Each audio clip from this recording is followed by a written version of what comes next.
So while I'm there, I'll let you know what it is about this wiring. So I get it sorted in my head.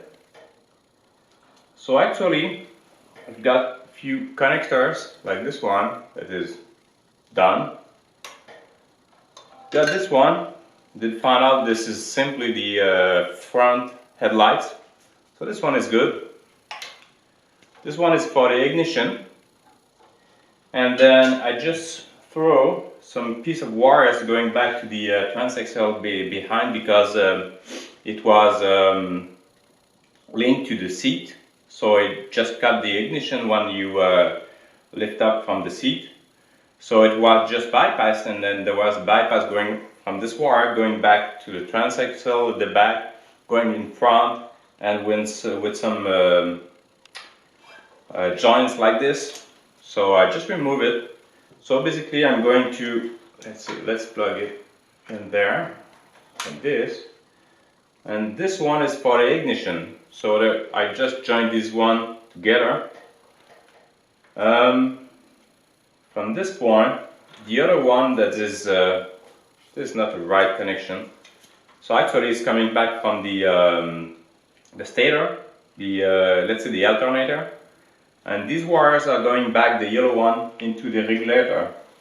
Out from that is the red one. One is going through directly the switch. This is the main use of the current on the tractor. Other than the lights, there's nothing to power on that tractor. So most of the power is going through this switch, going directly to the light. The other power is going obviously to the switch. So the switch from this, depending what you want, it could be for ignition when it's on. When you start, then there's also the small wires like this. This one is connected directly onto the solenoid that will link the two number 4 gauge from the battery to the starter. So having some current going through that wire, so let's see that, it's really bad.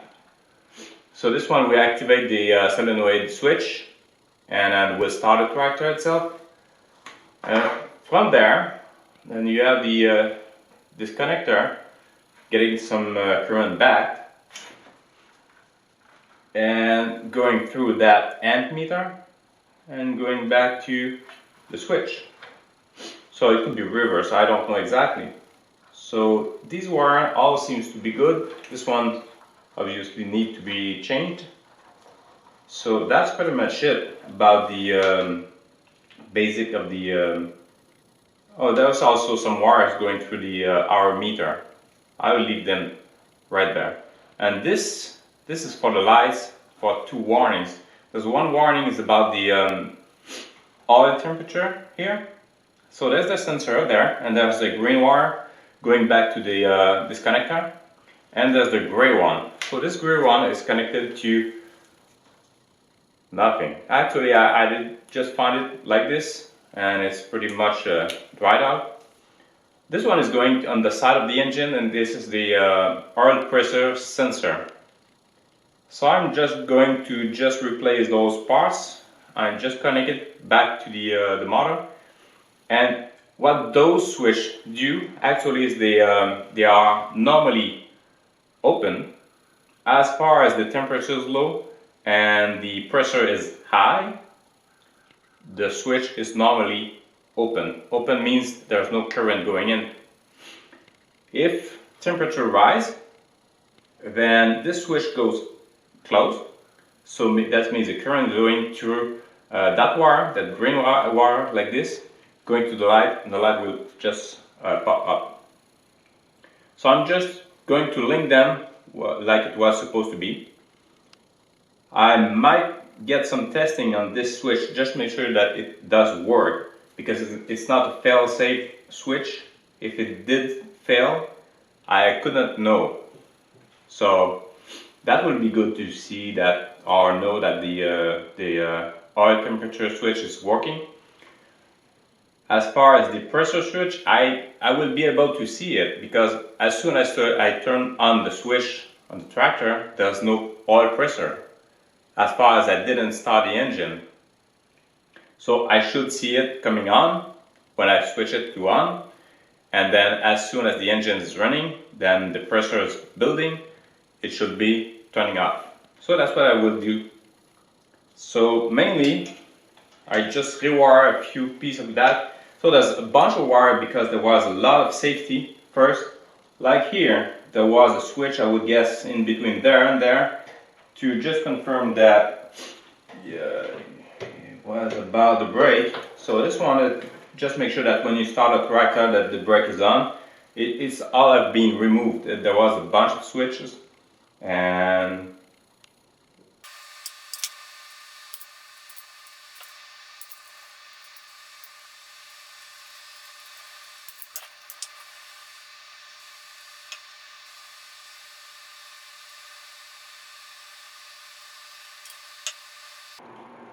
so the way I do the splices, I don't want to have any splice like this.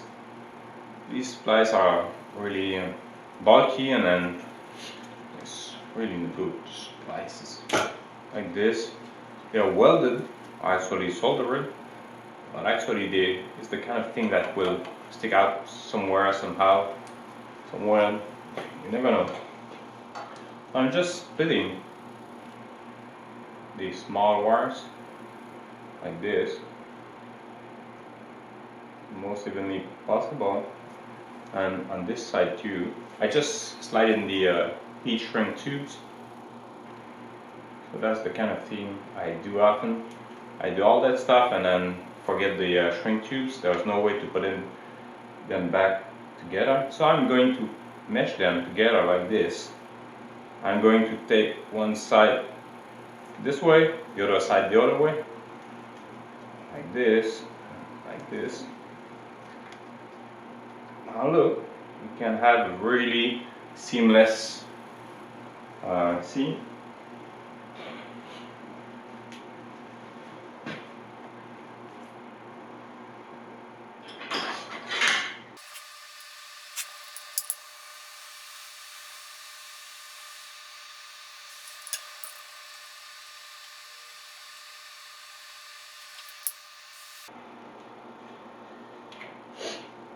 So I could rely on the single thickness of a shrink tube.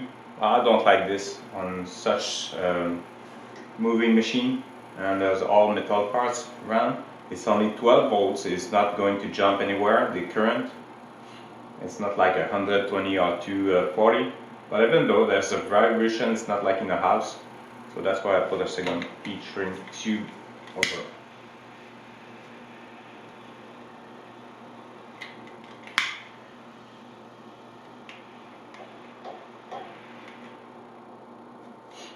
So this one, it's been a while since I had it. It's really useful because it's really portable, and it's only this inside, and on top of that you can refill it, so it's good forever.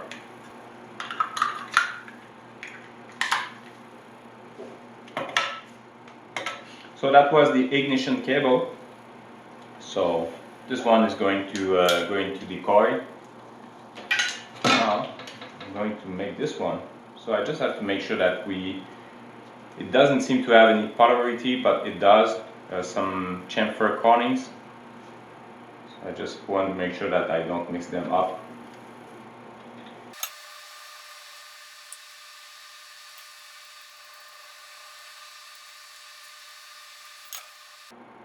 So this one is not useful. Actually, I guess that this was a second hand connector that had those two wires connected together. This one will not be used, but I make sure that this one is not going to touch anything.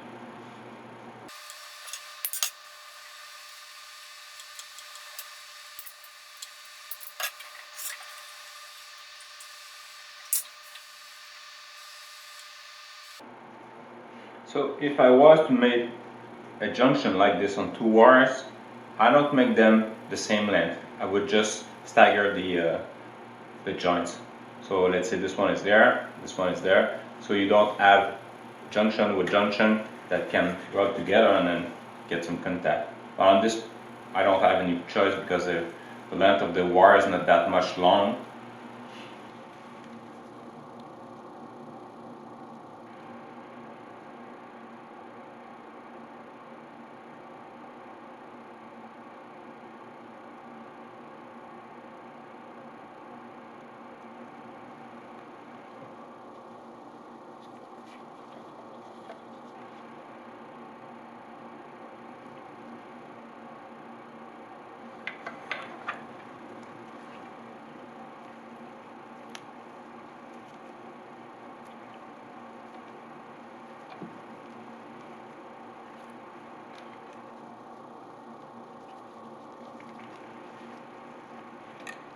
So it's holding together without soldering.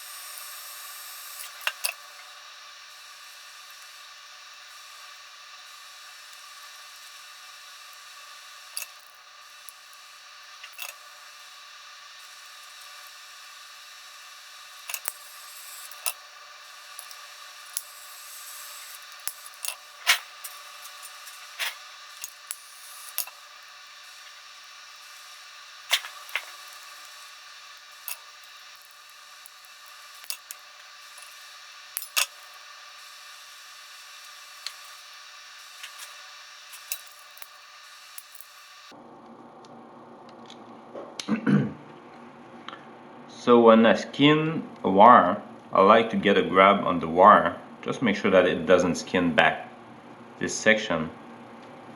So maybe this is maybe a cheap tool. It's not too bad. Mastercraft is a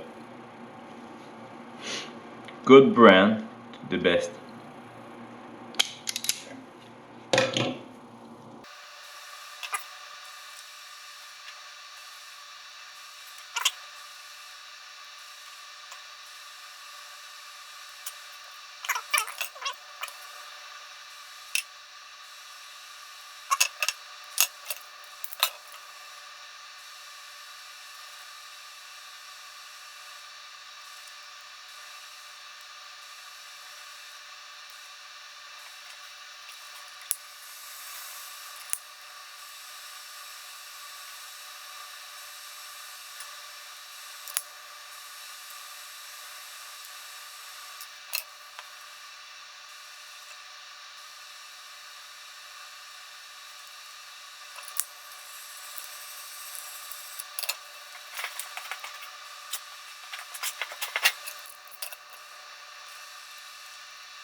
So now this is the reason why I don't like to have those seams all together. I'm not going to be able to fit those two junctions into the same split loom.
Got these yesterday on Canadian Tire on sale, 20 bucks.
So this is really bad way of doing a connection.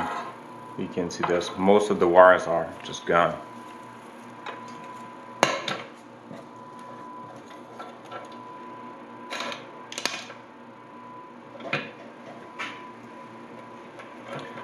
So that's a reminder that this positive lead is going to this one, and those one are going together. This one is going on the solenoid. That's the one that will activate the solenoid.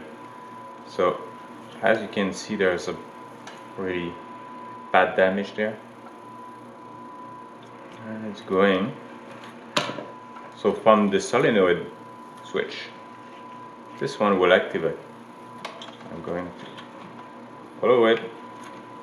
It's going there, there, and there. So that's the one that activates the solenoid. I'm just going to unravel this. Oh, nice connection. I don't know if you can see that. Wow, incredible.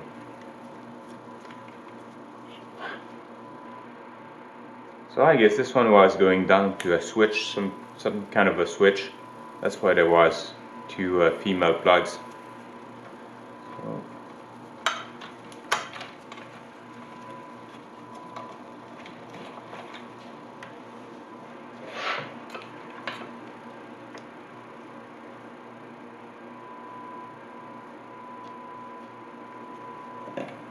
So once the engine is mounted, there was the firewall, let's say so, and there's the solenoid right there. So I'm just going to plug it directly.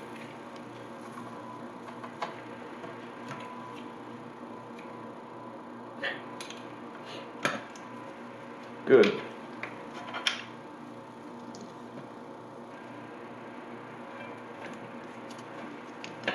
Now I have to take care of the other